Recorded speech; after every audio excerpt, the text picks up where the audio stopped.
We've seen 3 boats arrive on our shores since November.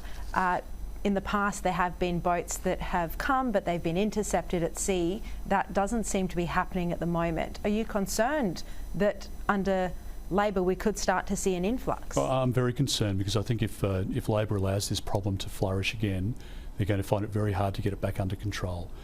They have abandoned Operation Sovereign Borders. The Prime Minister talks about Operation Sovereign Borders as if it's the same policy that it was under the coalition. It's not.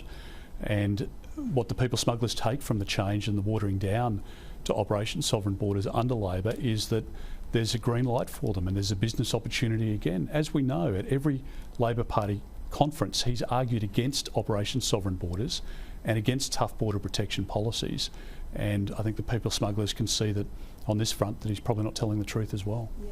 We've seen a lot of industry groups speak out and complain about the fact that they're being made to sign NDAs, non-disclosure agreements, just to have a look at government policy. When it came down to Tanya Plibersek's Nature Positive plan, people couldn't even bring their mobile phones into the room to have a look at this detail.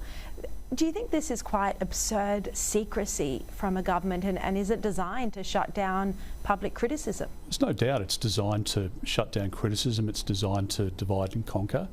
The Teals were elected on a platform of transparency and openness and would support this government in a minority government at the next election, but don't say anything about the way in which the government's conducting themselves now.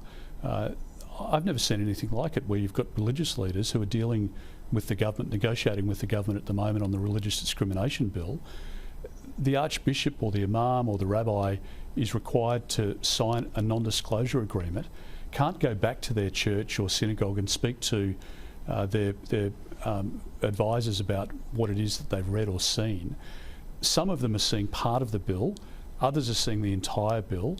Some people, it seems, have a hotline to the Prime Minister, but not others. And there's nothing commercial in confidence that is being discussed here. There's nothing of national security importance that's being discussed here.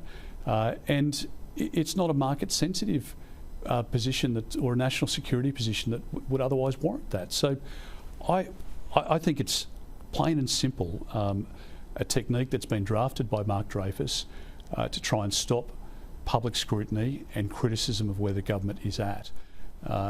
It's the case in relation to the Nature Positive bill, as it is in relation to a couple of other areas where the government's negotiating at the moment. And it's a lack of transparency because the government's got bad policies, which frankly, again, are all targeted at trying to please those Green voters as opposed to what's in the best interests of our country. Yeah. Right, thank you very much for your time. Really appreciate it. Thank you, Sherry. Thank you. Speaker. Thank you.